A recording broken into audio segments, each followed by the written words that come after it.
Alright, hello all. So this is my World War I timeline in Minecraft. Anyway, so I did this in Minecraft 1.3.2 and Snapshot 12 week 38B. I used single player commands for good portions of it, basically the portions I did on 1.3.2. And yeah, and with single player commands obviously I used world edit. You can see some world edit over there and such.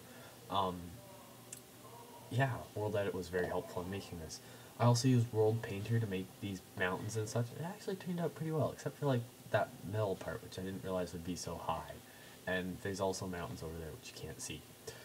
Now, oh yeah, and then to record all this, what's recording it right now, and throughout the whole video, it's an application called ScreenFlow. I'm just using the demo version though, so the video, I think, will be watermarked, which is unfortunate, but oh well. Also, this is going to be hosted on YouTube, in case you didn't realize what site you're probably looking at right now.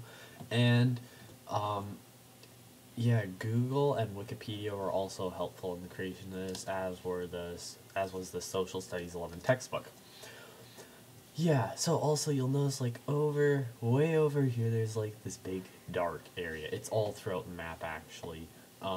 Basically, when I was world painting these mountains, it didn't have enough, the application that was doing it, World Painter, didn't get enough memory from the computer and couldn't finish computing lighting, and yeah, we ended up with that. I fixed all the ones in near the stuff I built to show this project though, so you probably won't notice it except in the background. Now, you'll also notice that there's random animals like sheep and pigs and maybe cows and chickens around. Now, I've been told that World War I was fought mostly in farmland, so this could be semi-realistic.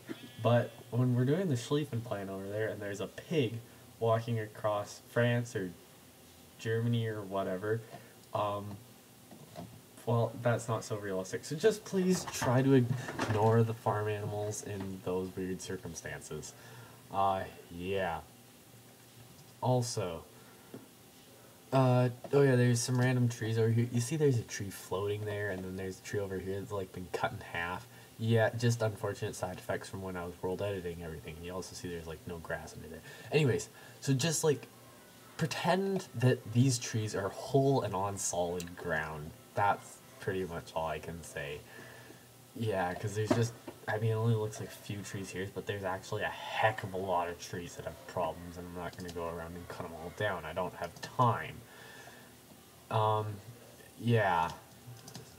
And then, oh yeah, and finally, bows and arrows. I wonder if I can grab a bow here. Okay, so basically when I'm going through the roleplay, I will be using a bow and arrow to fight rather than a gun, because I couldn't get the World War I guns mod for a complicated reason that is really technical, and if anyone wants to know, they can ask me, but I'm not going to explain on here. So basically what that's going to mean is rather than bullets coming out, you're going to see arrows, like so. Now I'm going to be looking at the world like so, so it'll actually just look more like me zooming in, and then an arrow flies. Let me see if I can get that pig. There we go, got the pig. Now, anyways, that's kind of what it'll be like, right? Rather than like actually guns firing. So yeah, it's not quite as realistic as preferred, but it's the best I could do. Yeah.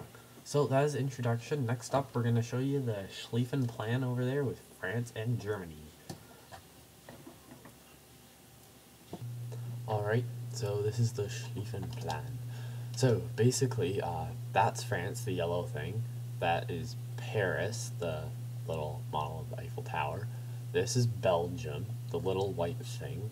And this giant brown thing is Germany. I tried to shape it like the actual countries. I don't know if you'll be able to recognize it.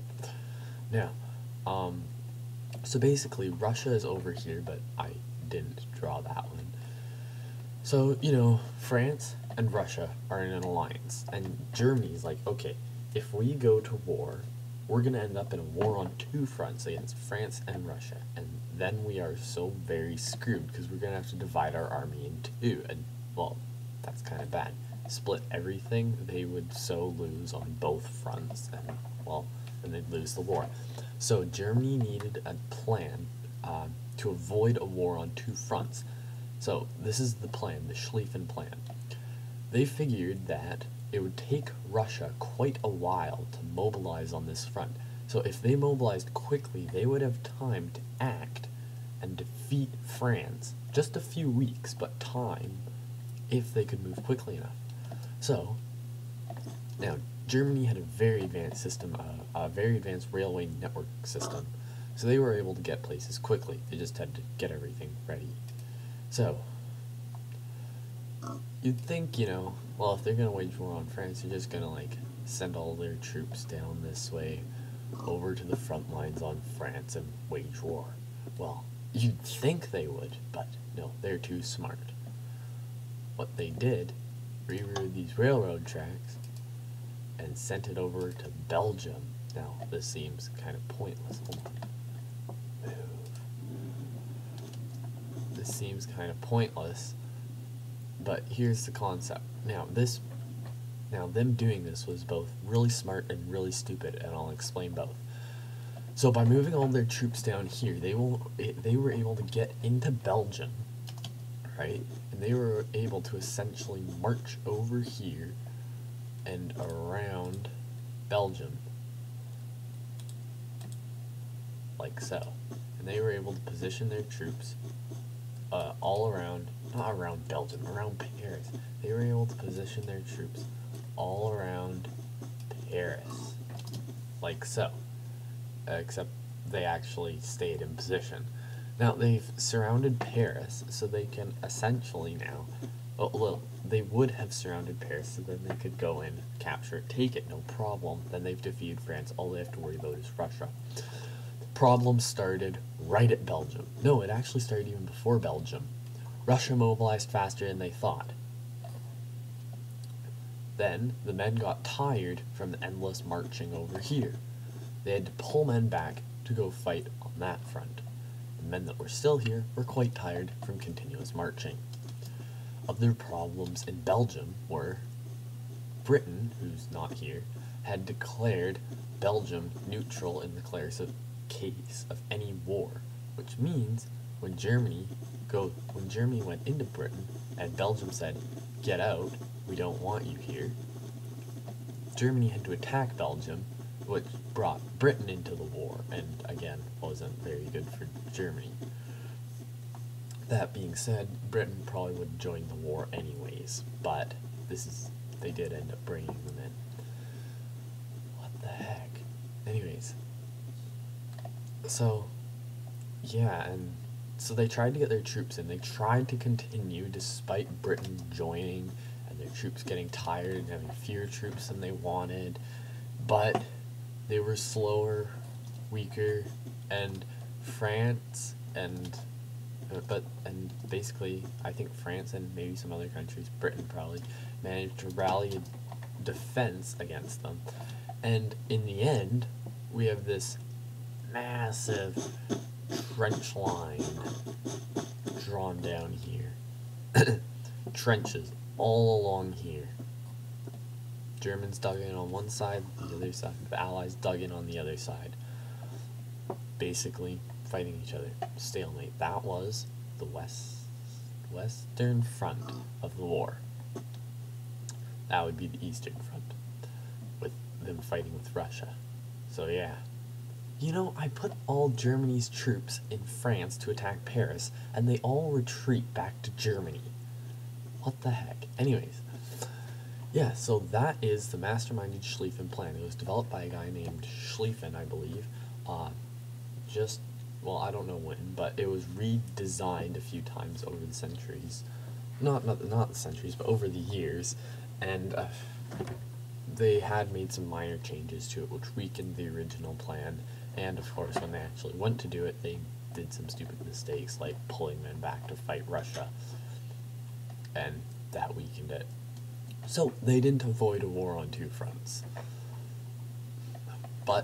And they angered Britain and got them into the war. So that was Germany's epic fail on the Schlieffen Plan, to avoid a war on two fronts. I cannot believe this. I volunteered for this war.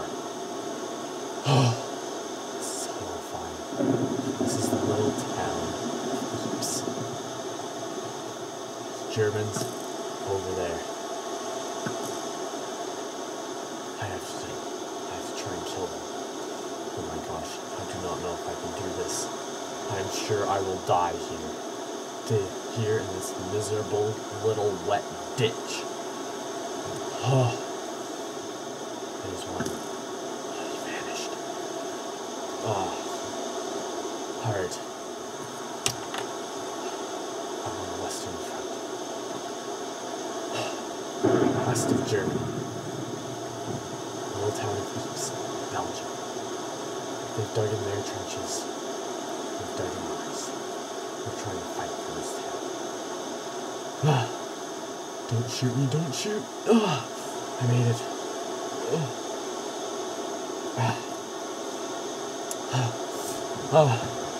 We're at a stalemate here.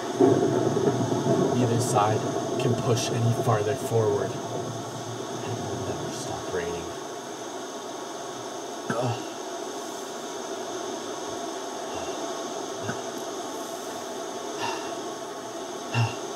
Stalemate. On the Western Front. There's also the Eastern Front by Russia. Germany's had to split its forces. That may let us win. I can only kill these men. But my aim is not that great. Oh my gosh.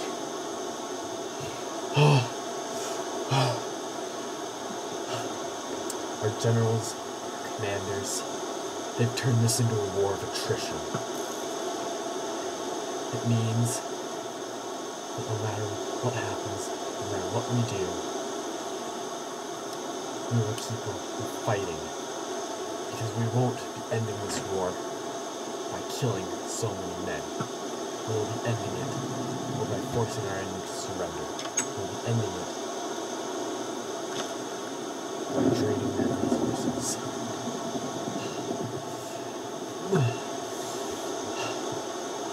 That is what they call a war of attrition.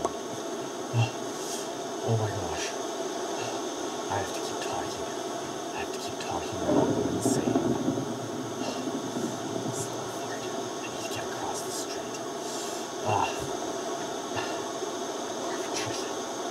We're in stalemate. Western Front. I will not die here. Little town of Ypres. Important military point. Must win. I've been to run across. Oh my gosh. I'm not dead yet. Perhaps I can do this. Perhaps if I keep pushing forward, perhaps we can win the Western Front. Perhaps.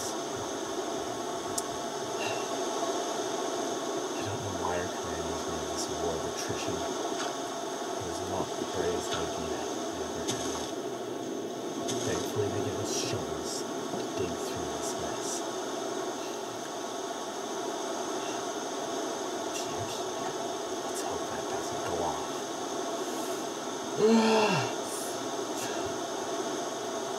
They don't see me. Perfect opportunity.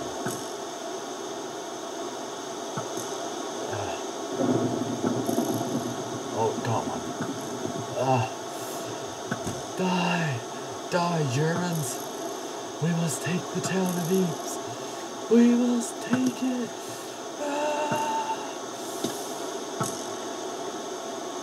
I did it. Did I do it? Yes! I must find my fellow men. I have taken this small portion of the town. I must find my fellow men if we are to push forward. We may be able to win this war, but it will not be easy. It will not be